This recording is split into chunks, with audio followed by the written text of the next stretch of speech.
Capital Wealth Counsel is an authorized financial service provider. For all your financial needs, please contact us at www.capitalwealthcounsel.co.za. Good morning, my people. Welcome back to Capital Wealth Counsel, your favorite YouTube channel where you can get all the essential info tips around financial planning, managing your long-term and insurance contracts, and making sure you're not stepping out of the terms of your insurance agreements, and also ensuring that you've got relevant cover in place.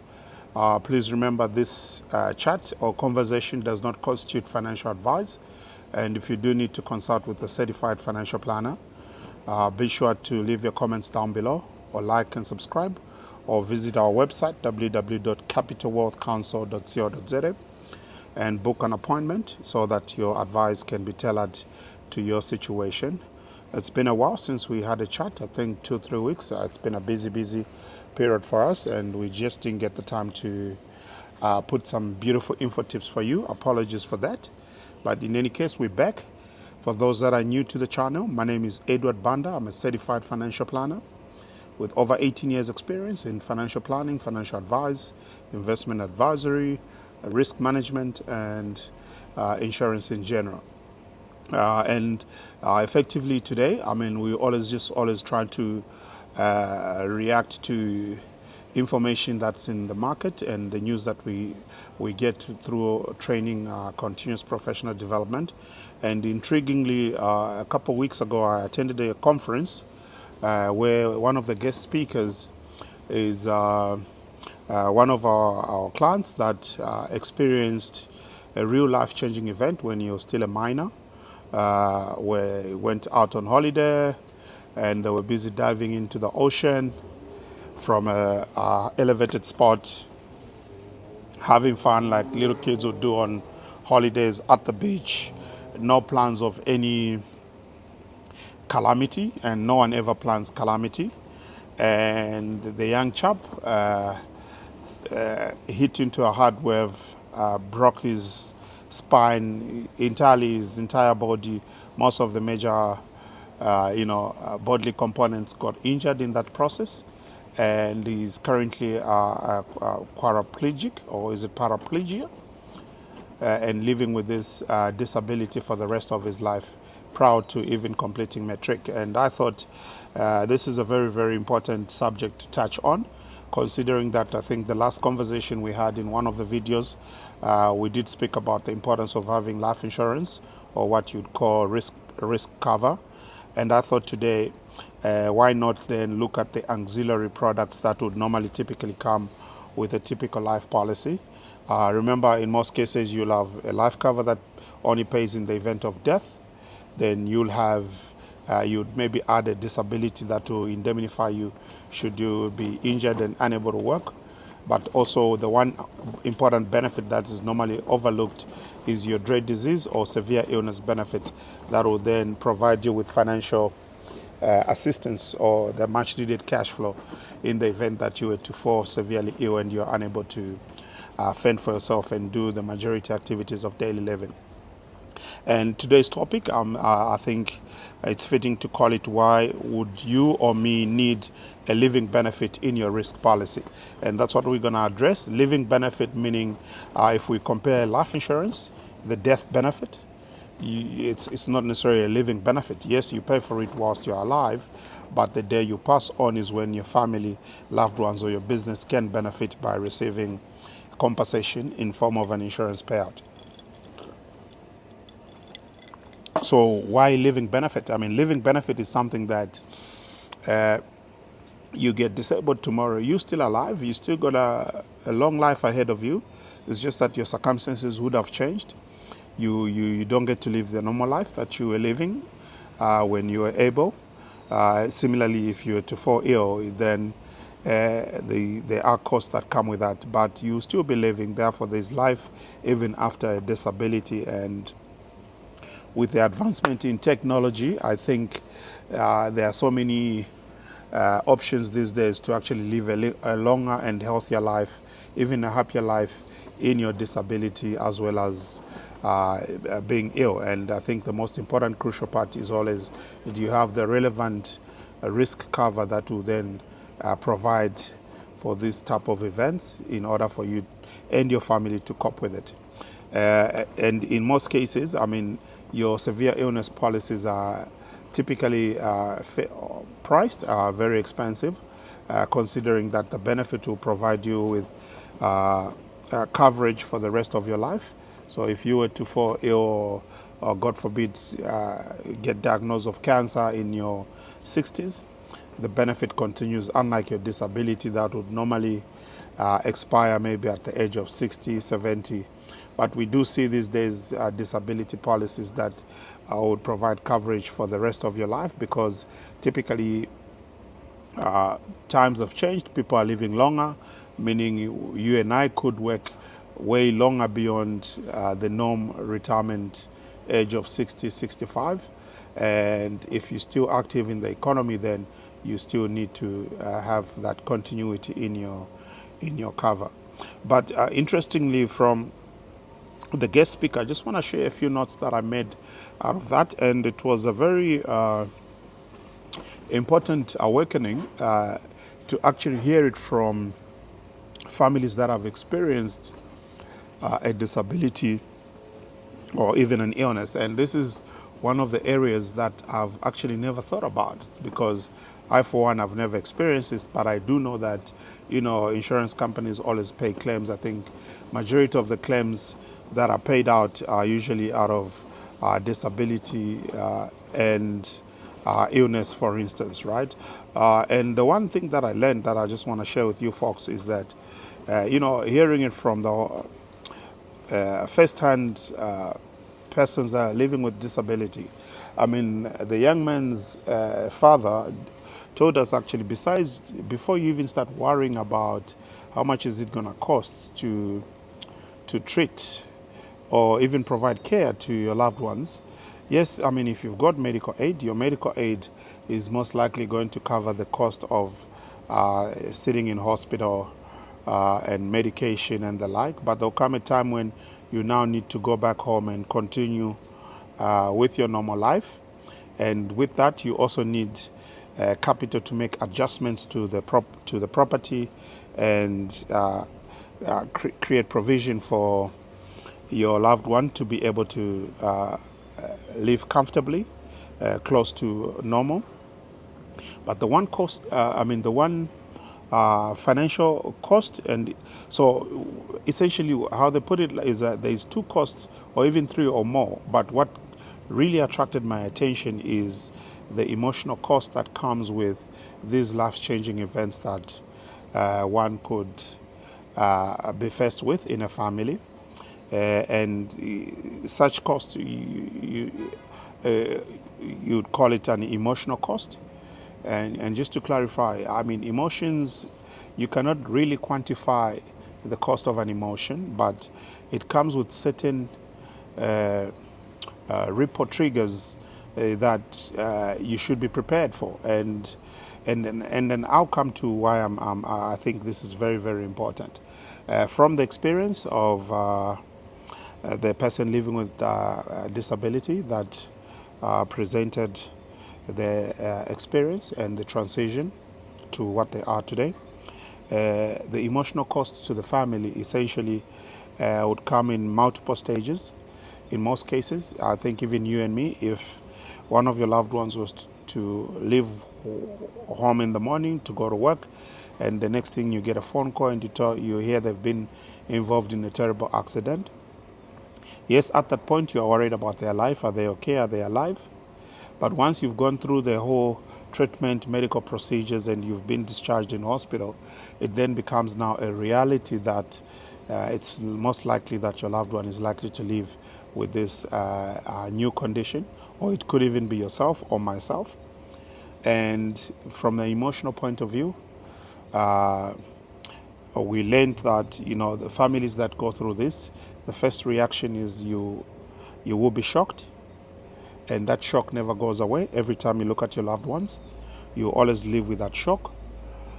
Maybe another word for shock is you probably be stunned all the time. Maybe devastated. Yes, you could be very devastated to see that now every time your partner needs to use the bathroom, they need assistance. It's stunning, and that experience can also make you numb. You do get numb, and whilst you're experiencing these emotions, there are different stages or layers of grief that you start going through. And one of those being you become in denial. You don't want to believe that this is happening to your family. Why you? Why your household? You probably get angry because, again, no one would wish such life-changing events to anybody. So the anger, generally, we are emotional beings. You would get angry and maybe start bargaining with yourself on whether this situation is true or not. And that could lead into depression. And maybe when you pass through all these different stages of grief, you maybe have to learn to accept that this is the reality and we have to deal with it. Now, besides what happens to your emotions, there's also the financial burden that you'll have to experience, to adjust to the new situation. And I think the biggest takeaway out of that presentation was that, as much as human beings would go through all these different levels of emotions, grief, depression, anger, in denial, numbness, shocked, stunned, devastated. We can list all these words if we're to sit in the room and brainstorm. There is the financial burden that you still need to face.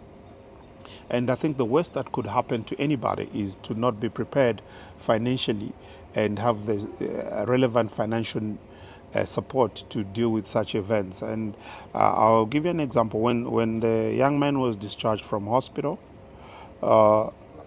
his medical aid at the time, they only provided them with about 35,000 Rand. That was in 2016. 35,000 Rand is what the medical aid provided upon being discharged from hospital for them to buy medical equipment and help the young man through rehabilitation. But little did they know that some of the additional costs that they needed to fund out of pocket were actually way exorbitant than the 35,000 the medical aid limit offered. For instance, they bought a power wheelchair for him to be able to drive himself to and from the bathroom and wherever they need to go when they're going out for dinner and the like. In 2016, a power wheelchair then would set you off around 250,000 Rand. Then you probably need a capable wheelchair, the ones that you afford, the little ones. Average cost of around 12,000 Rand. In the home, you probably, when you're suffering, depending on the severity of the illness or the disability, you probably have to buy your own hospital bed. The similar types to the ones you find in a hospital, which are adjustable. At the time, about 20,000 Rand in cost. A gel seat for your wheelchair, because you spend most of your time sitting on your wheelchair. So to make it comfortable, it's the first time I heard there's something called a gel seat. It costs around 12,000 Rand then in 2016. Air mattress, 12,000 Rand. Portable ramps. And this was very interesting. I mean, half of the time, you will see restaurants advertise that, they are wheelchair friendly and the like. And what they mean is half of the time you'll probably find that the restaurant might have one or two staircases that leads to the bathroom. And typically they assume we all can carry that wheelchair through the two staircases and push our loved ones to the bathroom.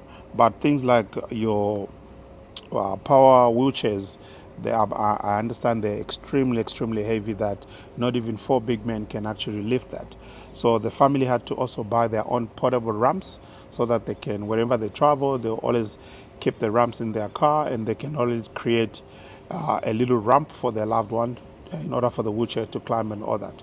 These are costs that you and me would have thought of, unless if your family has experienced this type of event. So it's always important that, when you're planning, you plan for all the unforeseen events. Yes, death is easier to plan because at some point we're all gonna die. But what if we have to live through a disability or an illness before we actually die? And what if there is enough medication and treatment out there that can prevent you from actually that can actually help you to extend your life, and you live another 40, 30 odd years with that disability or the illness. And this cost, just from the few that I've mentioned, you're looking on average about between 4 to 600,000 rand that needs to be paid up front as a lump sum to be able to cover these expenses before you deal with the daily cost of hiring a caregiver or a nurse that would come home. And this goes to show that, when you're taking out your insurance policies, always important to make sure that if you can afford it, get that comprehensive policy that's going to provide for events such as death, disability, or illness even. And that way then, when that life-changing event was to occur to you, that living benefit can be able to provide you with the much-needed cash flow in order for you to live a comfortable life in your disability. I would love to share some stats. I'll list a few stats in the comments down below on the actual cost on average of